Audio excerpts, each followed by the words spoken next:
हम बात करेंगे गर्मी के दिनों में कार का एसी एक लग्जरी नहीं बल्कि जरूरत बन चुका है। लेकिन क्या आप जानते हैं इसका सीधा असर आपकी जेब पर भी पड़ता है। आज हम जानेंगे खड़ी कार में एसी चलाने पर पेट्रोल कितनी तेजी से खत्म होता है और इसके पीछे का पूरा साइंस। फिर साथ ही आपको एक ऐसे पावन स्थल के बारे में बताएंगे जो ऊंचाइयों में सबसे ऊपर और अद्भुत परंपराओं से जुड़ा है। हिमाचल प्रदेश की बर्फीली वादियों में बसा है यूला कांडा, जहां एक पवित्र झील के बीचों बीच विराजमान है श्री कृष्ण का प्राचीन मंदिर। यहाँ सदियों से एक अनोखी रस्म निभाई जाती है जिसमें भक्तों की किन्नौरी टोपी उनके आने वाले भाग्य का फैसला करती है। जहां प्रकृति, आस्था और रहस्य तीनों का अद्भुत संगम आपका इंतजार कर रहा है। फिर बात करेंगे उस युवा की जिसकी उम्र तो सिर्फ 18 साल थी, लेकिन हौसला हिमालय से भी ऊंचा, जिसके चेहरे पर आखिरी सांस तक मुस्कान थी और हाथों में थी श्रीमद् भगवत गीता। वो नाम जिसने ब्रिटिश हुकूमत की नींव हिला दी, खुदीराम बोस। आगे हम जानेंगे इसी वीर क्रांतिकारी की पूरी कहानी और फिर अंत में हम आपको बताएंगे कि खाने के बाद लोग सौंफ खाते हैं, एक ऐसी आदत जो हमारे घरों में पीढ़ियों से चली आ रही है। लेकिन क्या आप जानते हैं इसके कितने फायदे हैं और कितने नुकसान। नमस्कार, मैं हूं प्रतीक्षा वर्मा। आप देख रहे हैं इंडिया 24x7 लाइव टीवी पर आईना सच का। अब बात करते हैं गर्मी का मौसम हो और कार में एसी ना हो। ऐसा सोचना भी मुश्किल है। कार में एसी आजकल एक बेसिक जरूरत बन गई है, लेकिन आपने अक्सर यह सवाल सुना होगा कि कार का एसी माइलेज पर कितना असर डालता है। चलती कार में तो सब जानते हैं, लेकिन क्या आपने कभी सोचा है कि खड़ी कार में एसी चलाने पर कितना पेट्रोल खर्च होता है। आज हम इसी सवाल का जवाब विस्तार से जानेंगे और समझेंगे इसके पीछे का पूरा साइंस। तो एसी कैसे काम करता है और क्यों खर्च होता है इतना पेट्रोल। सबसे पहले यह समझना जरूरी है कि कार का एसी कैसे काम करता है। कार का एसी एक कंप्रेसर का इस्तेमाल करता है जो इंजन से सीधा जुड़ा हुआ होता है। जब आप अपनी कार में एसी ऑन करते हैं तो यह कंप्रेसर इंजन पर दबाव डालता है। यह ठीक वैसे ही है जैसे आप किसी काम को करने के लिए ज्यादा ताकत लगाते हैं। ज्यादा ताकत लगाने का मतलब है कि इंजन को उस कंप्रेसर को चलाने के लिए ज्यादा ईंधन जलाना पड़ता है। यही वजह है कि जब हम कार का एसी चलाते हैं तो हमारी कार का माइलेज थोड़ा कम हो जाता है। यह एक सीधा गणित है, ज्यादा मेहनत ज्यादा ऊर्जा की खपत। अब बात करेंगे खड़ी कार में एसी चलाने पर कितना पेट्रोल खर्च होता है। तो इसका कोई एक फिक्स जवाब देना मुश्किल है, क्योंकि यह कई चीजों पर निर्भर करता है, जैसे कार के इंजन की क्षमता यानी सीसी। कार का इंजन जितना बड़ा होगा उसे एसी के कंप्रेसर को चलाने के लिए उतनी ही ज्यादा ताकत लगेगी। बाहर का तापमान, बाहर की गर्मी जितनी ज्यादा होगी, एसी को कार के अंदर को ठंडा करने के लिए उतनी ही ज्यादा मेहनत करनी पड़ेगी। एसी की सेटिंग, अगर आप एसी को सबसे तेज स्पीड पर चला रहे हैं तो जाहिर है कि वह ज्यादा ईंधन लगेगा। इसे एक उदाहरण से समझते हैं। मान लीजिए आपके पास एक 1200 सीसी या 1500 सीसी इंजन वाली सामान्य कार है। अगर आप इसे 1 घंटे तक खड़ी रखकर एसी चलाते हैं तो लगभग 1 लीटर फ्यूल खर्च हो सकता है। यह एक अनुमानित आंकड़ा है, लेकिन यह आपको एक मोटा मोटा अंदाजा दे सकता है। अब बात करते हैं कि चलती कार में एसी चलाने पर क्या होता है। यहाँ भी एसी चलने के लिए पावर तो इंजन से ही आती है, लेकिन यहाँ एक बड़ा फर्क है। जब कार चल रही होती है तो इंजन पहले से ही अपनी गति में होता है। एसी का कंप्रेसर भी इसी गति के साथ काम करता है, जिससे इंजन पर पड़ने वाला दबाव थोड़ा कम हो जाता है। एक अनुमान के मुताबिक चलती कार में एसी चलाने से माइलेज पर 4-5% तक का असर पड़ सकता है। इसे एक उदाहरण से समझते हैं। अगर आपकी कार बिना एसी के 1 लीटर पेट्रोल में 15 किलोमीटर का माइलेज देती है, तो एसी चलाने पर यह 13 से 14 किलोमीटर तक हो सकती है। यह फर्क बहुत ज्यादा नहीं है, लेकिन यह आपके महीने के फ्यूल बिल पर असर जरूर डालता है। तो अब जब हम यह समझ गए हैं, तो मैं आपको कुछ ऐसे स्मार्ट टिप्स बताती हूँ जिससे आप अपनी कार में एसी का इस्तेमाल करते हुए भी फ्यूल बचा सकते हैं। गर्मी में जब आप कार में बैठे तो तुरंत एसी चलाने के बजाय शीशे खोलकर कुछ देर तक कार चलाएं। इससे अंदर की गर्म हवा बाहर निकल जाएगी और एसी को कम मेहनत करनी पड़ेगी। एसी चलाते समय हमेशा रिसर्कुलेशन मोड ऑन रखें। इससे एसी बाहर की गर्म हवा के बजाय कार के अंदर की ठंडी हवा को ही सर्कुलेट करता है, जिससे कूलिंग जल्दी होती है और फ्यूल कम खर्च होता है। हमेशा अपनी कार को छायादार जगह पर पार्क करने की कोशिश करें। धूप में खड़ी कार ज्यादा गर्म हो जाती है, जिससे उसे ठंडा करने में एसी को ज्यादा ताकत लगती है। अपने एसी और कार की नियमित सर्विसिंग कराते रहें। गंदे फिल्टर और कम कूलेंट एसी की दक्षता को कम कर देते हैं। इससे फ्यूल ज्यादा खर्च होता है। तो आज हमने जाना कि खड़ी कार में एसी चलाने पर 1 घंटे में करीब 1 लीटर फ्यूल खर्च हो सकता है, जबकि चलती कार में इसका असर थोड़ा कम होता है।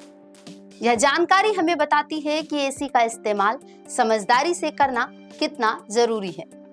आप भी इन टिप्स को अपनाकर अपनी जेब और पर्यावरण दोनों को बचा सकते हैं। यह बात हमेशा याद रखें कि टेक्नोलॉजी का सही इस्तेमाल ही हमें बेहतर परिणाम देता है। और अब हम आपको भारत के उन अनसुने कोनों से रूबरू कराते हैं जिसकी कहानी सिर्फ आस्था से नहीं बल्कि रोमांच से भी भरी है। जब हम भगवान श्री कृष्ण के मंदिरों की बात करते हैं तो अक्सर हमारे दिमाग में मथुरा और वृंदावन की छवि आती है। लेकिन क्या आप जानते हैं कि हमारे देश में एक ऐसा मंदिर भी है जिसे भगवान श्री कृष्ण का सबसे ऊंचा मंदिर माना जाता है। हिमाचल की बर्फीली वादियों में एक ऐसी जगह है जहां सदियों से भक्तों की टोपी उनका भाग्य तय करती है। आज हम आपको लेकर चलेंगे हिमाचल प्रदेश के यूला कांडा में, जहां एक पावन झील के बीचों बीच स्थित है भगवान श्री कृष्ण का एक प्राचीन मंदिर। यह मंदिर एक मंदिर नहीं, यह सिर्फ एक मंदिर नहीं है, बल्कि एक रहस्य, एक आस्था और एक रोमांच का सफर है। तो आइए जानते हैं इस पवित्र स्थान और इस अनोखे इतिहास के बारे में।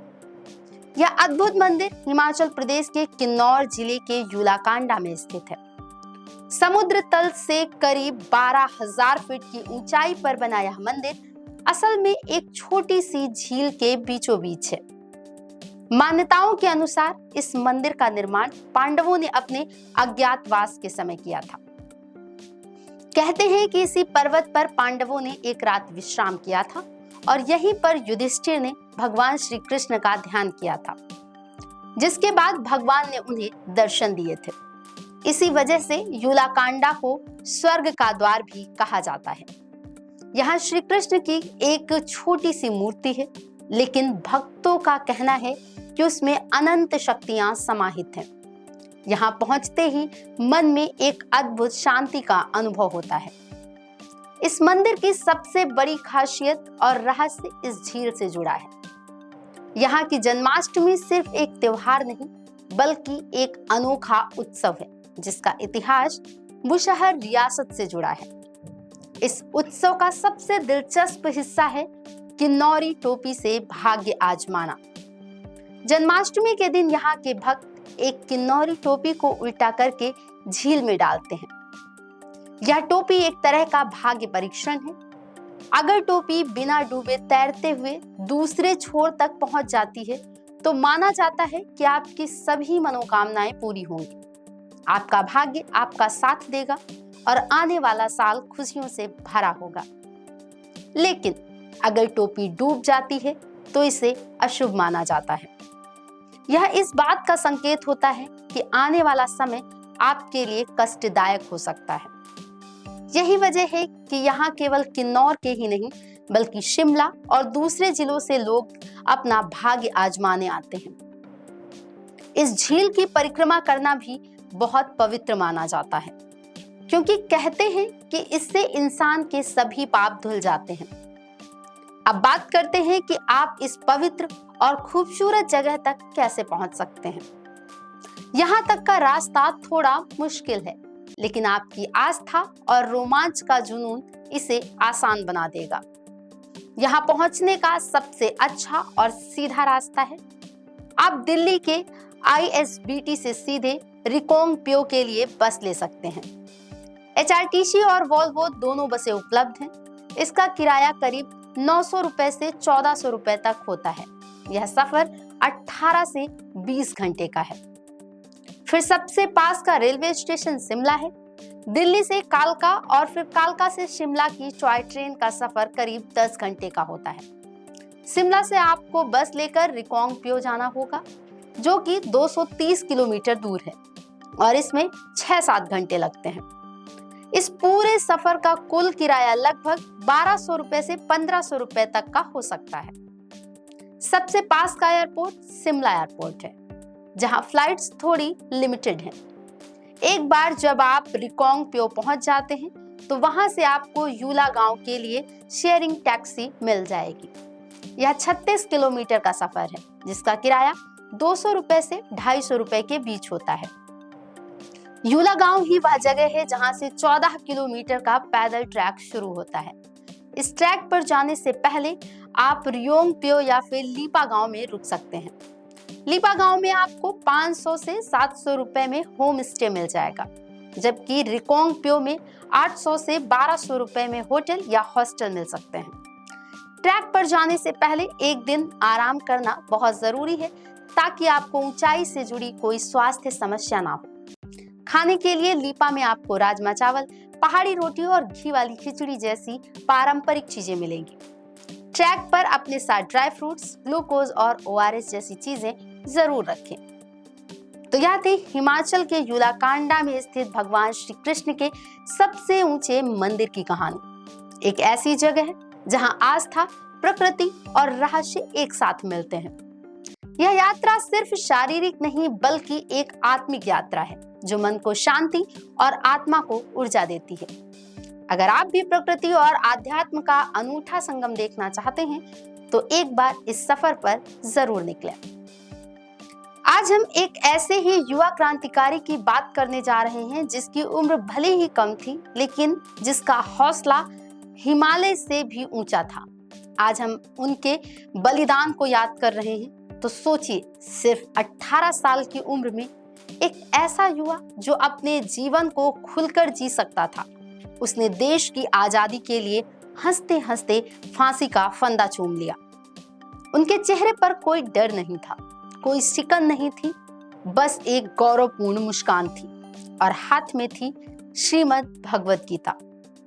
आज हम जानेंगे उस युवा क्रांतिकारी के जीवन की पूरी कहानी, जिसने ब्रिटिश हुकूमत की नींव हिलाकर रख दी थी।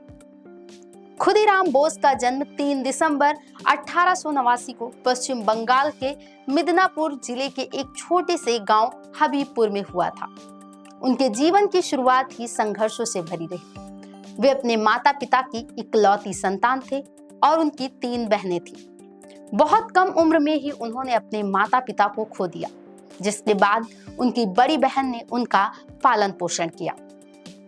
उन्होंने अपनी शिक्षा उत्तर 24 परगना जिले के हैमिल्टन हाई स्कूल से प्राप्त की। यह वह दौर था जब पूरा देश ब्रिटिश राज के अत्याचारों से त्रस्त था। स्कूल में पढ़ते हुए ही खुदीराम के मन में देश को आजाद कराने की ललक पैदा हो गई। 1905 में जब बंगाल का विभाजन हुआ, तो इस घटना ने उन्हें और भी बेचैन कर दिया। इसी समय उन्होंने अरबिंदो घोष और सिस्टर निवेदिता जैसे महान नेताओं के जोशीले भाषण सुने, जिसने उनके अंदर की क्रांतिकारी आग को और भड़का दिया। यह जानकर आपको हैरानी होगी कि खुदीराम बोस ने सिर्फ 15 साल की उम्र में स्वतंत्रता संग्राम में कदम रख दिया था। उन्होंने ब्रिटिश सरकार के खिलाफ पर्चे बांटे और इस जुर्म में उन्हें पहली बार गिरफ्तार किया गया। यह उनकी क्रांतिकारी यात्रा की शुरुआत थी। 1908 में खुदीराम अनुशीलन समिति में शामिल हो गए। यह एक ऐसा क्रांतिकारी संगठन था जिसका उद्देश्य ब्रिटिश राज को भारत से हिंसक तरीकों से उखाड़ फेंकना था। इस समिति में खुदीराम ने न सिर्फ बम बनाना सीखा, बल्कि पुलिस थानों के सामने बम रखकर ब्रिटिश अधिकारियों को डराना भी शुरू कर दिया। वे भारत के सबसे युवा स्वतंत्रता सेनानियों में से एक थे और उनका नाम अंग्रेजों के लिए एक डर का पर्याय बन गया था। उस समय कलकत्ता में डगलस एच किंग्सफोर्ड नाम का एक मजिस्ट्रेट था। वह क्रांतिकारियों के प्रति अपने क्रूर रवैयों के लिए कुख्यात था। किंग्सफोर्ड ने कई स्वतंत्रता सेनानियों को कठोर सजा दी थी, जिससे क्रांतिकारी उससे बेहद नाराज थे। लगातार जानलेवा हमलों से बचने के लिए ब्रिटिश अधिकारियों ने उसे मुजफ्फरपुर ट्रांसफर कर दिया, यह सोचकर कि यहाँ उसकी जान सुरक्षित रहेगी। लेकिन क्रांतिकारियों ने उसे वहां भी नहीं छोड़ा। प्रफुल्ल कुमार चाकी और खुदीराम बोस को किंग्सफोर्ड को खत्म करने का मिशन सौंपा गया। 30 अप्रैल 1908 को एक सुनियोजित योजना के तहत दोनों ने किंग्सफोर्ड की बग्घी पर हमला किया। खुदीराम ने उस पर बम फेंका, लेकिन किस्मत का खेल देखिए, उस बग्घी में किंग्सफोर्ड नहीं बल्कि एक बैरिस्टर की पत्नी और बेटी सवार थी, जिनकी इस हमले में मौत हो गई। किंग्सफोर्ड एक बार फिर बच निकला। इस घटना के बाद पूरे शहर में हड़कंप मच गया और ब्रिटिश पुलिस खुदीराम और प्रफुल्ल की तलाश में जुट गई। खुदीराम लगभग 25 किलोमीटर पैदल चलकर वैनी रेलवे स्टेशन पहुंचे, जहां उन्हें गिरफ्तार कर लिया गया। गिरफ्तारी के समय उनकी जेब में 37 गोलियां, कुछ पैसे और एक रेलवे मैप मिला। वहीं उनके साथी प्रफुल्ल कुमार चाकी ने पुलिस से घिरने के बाद खुद को गोली मारकर आत्महत्या कर ली।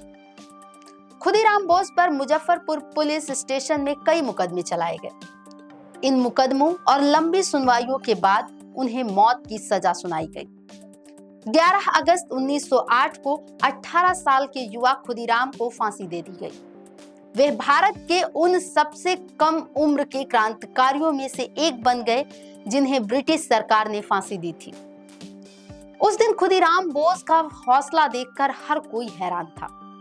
अमृत बाजार पत्रिका और द एम्पायर जैसे अखबारों ने भी लिखा था कि फांसी के तख्त पर चढ़ते समय भी उनके चेहरे पर एक गौरवपूर्ण मुस्कान थी। उनके पैरों में फांसी की रस्सी तो थी, लेकिन उनका चेहरा आत्मविश्वास और देश के लिए शहीद होने के गर्व से चमक रहा था। जिस रास्ते से उनके पार्थिव शरीर को ले जाया गया, वहां लोगों की भीड़ उमड़ पड़ी। हर कोई उन्हें फूल चढ़ाकर आंखों में आंसू लिए मौन रूप से उनके बलिदान को नमन कर रहा था। उनकी यह तस्वीर, जिसमें वह फांसी के फंदे पर चढ़ने से पहले मुस्कुरा रहे थे, आज भी हमें यह संदेश देती है कि हम भारतीय कभी भी मौत से नहीं घबराते, बल्कि देश के लिए मरने को अपना सौभाग्य समझते हैं। तो यह थी खुदीराम बोस की कहानी, एक ऐसा युवा जिसका बलिदान हमें सिखाता है कि देश प्रेम की भावना उम्र की मोहताज नहीं होती।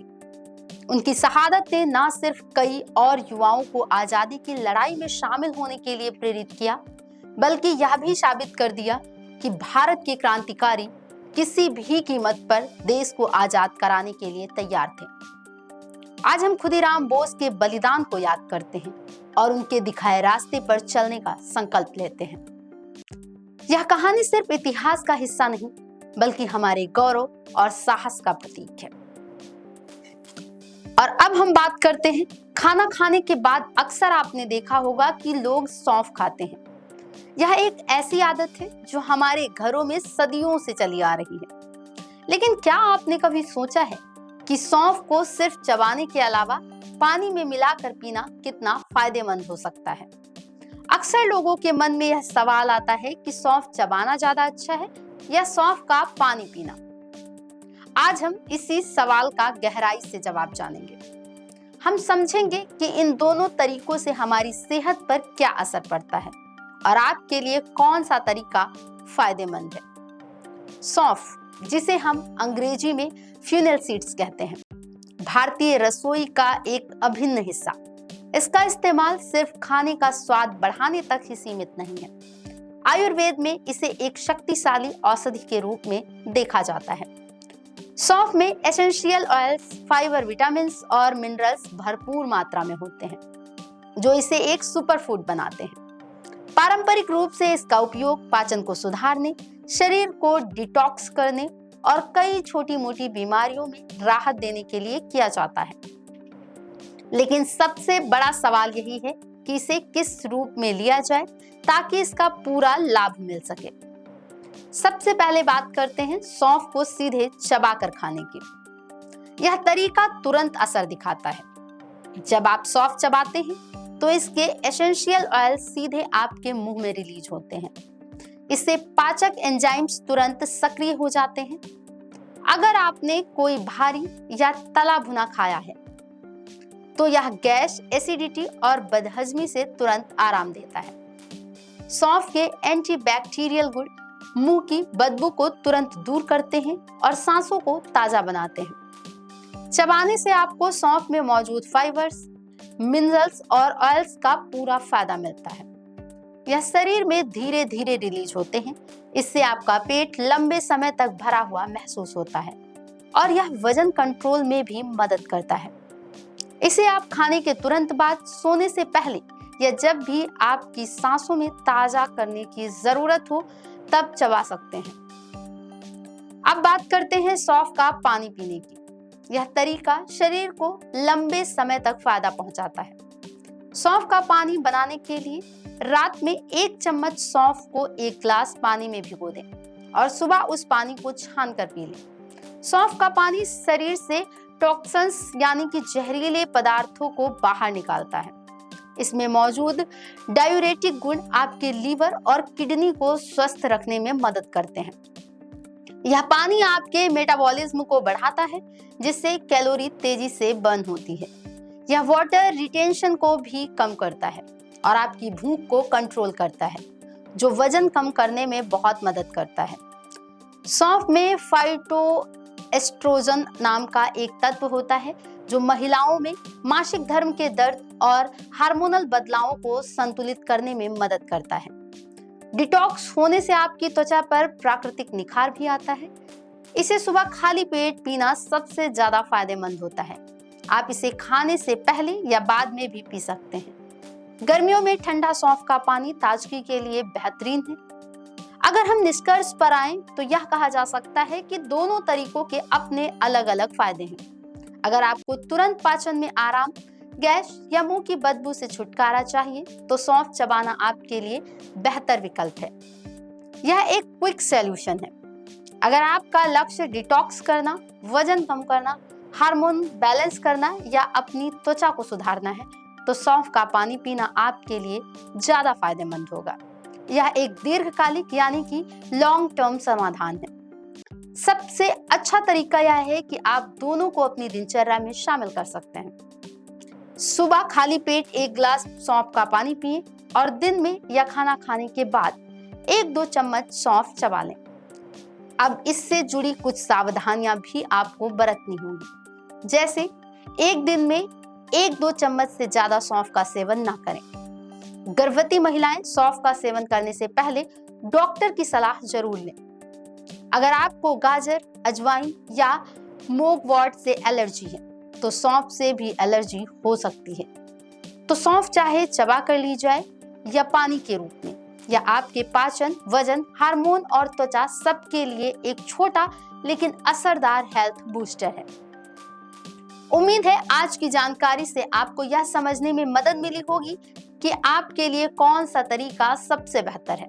अपनी सेहत का ध्यान रखें और प्रकृति से मिले इन छोटे छोटे खजानों का सही इस्तेमाल करें। आप देख रहे थे आईना सच का। मैं प्रतीक्षा वर्मा आपसे विदा लेती हूँ और हमारी मुलाकात होगी कल फिर। आईना सच का एक बार फिर हमें ये याद दिलाता है, कभी भी किसी पर आंख बंद करके भरोसा ना करें, क्योंकि ये दुनिया इतनी भी अच्छी नहीं है कि आपके भरोसे को कायम रख सके। नमस्कार।